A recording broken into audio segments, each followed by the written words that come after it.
AQSh viza suhbatiga endi xohlagan kuningiz kira olasiz. Buning uchun pulini to'lashingiz kifoya. Nega jahon chempionatiga ketishga ko'p davlat fuqarolariga viza berilmayapti? Hattoki O'zbekistonga ham. O'zbeklar eng ko'p nimaga kredit olishyapti? Jasjan nomi bilan tanilgan bloger yana e'tibor markazida, ammo bu safar u Moskvada. Chinor metro bekati nega yopildi va qachon ochiladi? Bugun qisqa News Digest'da shular haqida gaplashamiz.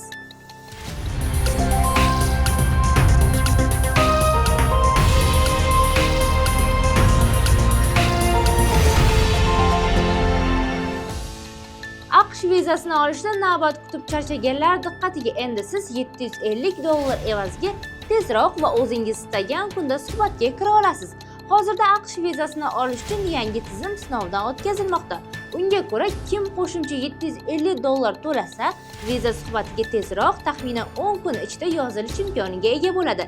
Bu xizmat 1-iyuldan 31-dekabrgacha amal qiladi. Hozirda ko'plab odamlar viza suhbatini kutishyapti. Yangi tizim esa shu navbatlarni qisqartirish uchun joriy qilinmoqda.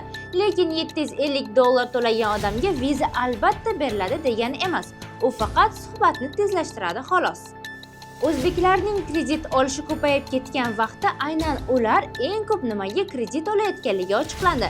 O'zbekistonda aholining banklardan olgan kreditlardan bir yil ichida 10,5 trillion so'mga oshib 230,77 trillion so'mga yetdi. Eng ko'p kreditlar uy sotib olish, ya'ni ipoteka uchun olingan bo'lib, ularning umumiy miqdori 83,9 trillion so'mni tashkil etdi. Keyingi o'rinlarda mikroqarzlar, mikrokreditlar, avtokreditlar turadi. Ta'lim uchun olingan kreditlar 6,9 trillion so'm, iste'mol kreditlari esa 515 milliard so'mni tashkil etgan. Hududlar bo'yicha eng ko'p qarz Toshkent shahrida 68,75 trillion so'm. Undan keyin Samarqand, Farg'ona va Qashqadaryo viloyatlari keladi. Eng kam kredit esa Sirdaryo viloyatida qayd etilgan. Banklar orasida eng ko'p kredit berganlar esa Ipoteka bank va O'zmilliy bank bo'lgan. Endi oliygohlarda o'qish bilan birga biznes ham o'rgatiladi.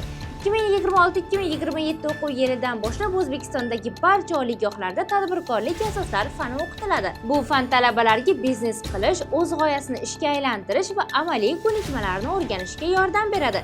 Shuningdek, talabalar startaplar yaratish, kichik korxonalar ochish va real loyihalarda ishlashni ham o'rganishadi. Bitiruv ishlari ham amaliy yo'nalishga o'tkazilib, talabalar ularni haqiqiy korxonalarda bajarishlari mumkin bo'ladi. Bitiruvchilar bandligini oshirish uchun esa karyera markazlari faoliyati kuchaytiriladi va ularning samaradorligi bitiruvchi sifati indeksi orqali baholanadi. Eng yaxshi natija ko'rsatgan 20 ta oliygohning karyera markazlariga esa 500 million so'mdan mablag' ajratiladi. Chinor bekatidan foydalanuvchilar diqqatiga, Toshkent metrosining Chinor bekati 13-iyundan boshlab ta'mirlash ishlari sabab 50 kunga yopiladi. Bu davrda bekatda rekonstruksiya ishlari olib borilib, kirish-chiqish qismlari kengaytiriladi. Yo'lovchilar uchun 4 ta zamonaviy lift va 12 ta yangi turniket ham o'rnatiladi. Yo'lovchilarga qulaylik yaratish maqsadida Chinor va Yangi hayot bekatlari o'rtasida metro baslari qatnovi yo'lga qo'yiladi. Metropoliten ma'muriyati vaqtinchalik noqulayliklar uchun uzr so'rab, amalga oshirilayotgan ishlar keyinchalik yanada qulay sharoit yaratishga xizmat qilishini bildirdi. O'zbekistonlik futbol muxlislari uchun jahon chempionatiga borish oson bo'lmayapti. Viza olishda muammolar ko'paygan. AQSh davlat departamenti ma'lumotiga ko'ra, jahon chempionatiga yo'llanma olgan 48 ta davlatda 11 tasida viza rad etilishi 40% dan ham yuqori. Shu ro'yxat ichida O'zbekiston ham bor. Oddiy qilib aytganda, ariza bergan muxlislarning ancha qismi AQSh vizasini ola olmayapti. Mutaxassislar aytishicha, FIFA Pass tizimi joriy qilingan bo'lsa ham, bu faqat suhbatga kirishni osonlashtiradi, lekin viza berishga kafolat bermaydi. AQSh tomoni esa bu cheklovlarni xavfsizlik va noqonuniy migratsiyaning oldini olish bilan tushuntirmoqda. Yana bir muammo shuki, Kanada va Meksikada ham viza bilan bog'liq qiyinchiliklar bor.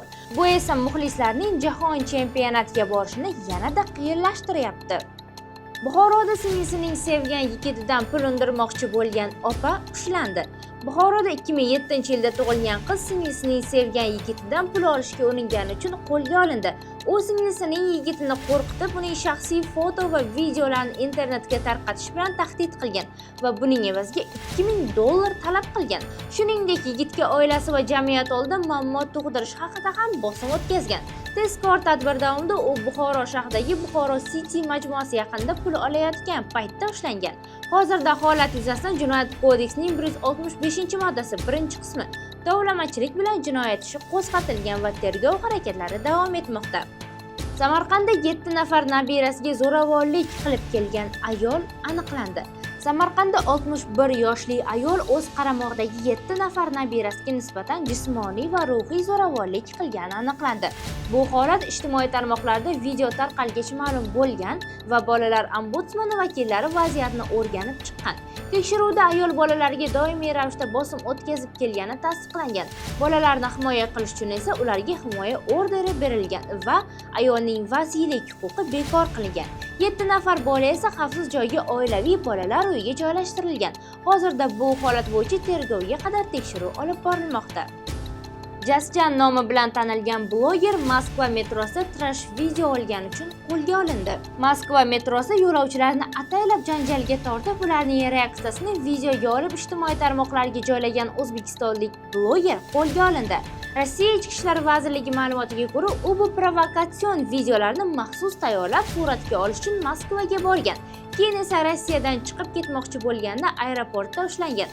So'roq paytida bloger qilgan ishidan pushaymon bo'lib, bunday harakatlar taqiqlanganini bilmaganini aytib, kechirim so'ragan. Hozirda holat bo'yicha tekshiruv davom etmoqda va yakunda unga nisbatan qonuniy chora ko'riladi. Sizga yetkazmoqchi bo'lgan xabarlarimiz shulardan iborat edi. Bizni yo'qotib qo'ymaslik uchun like va obuna tugmasini bosib, o'z fikringizni izohlarda yozib qoldirishni unutmang. Eng so'nggi xabarlarni Qisqa News'da kuzatib boring.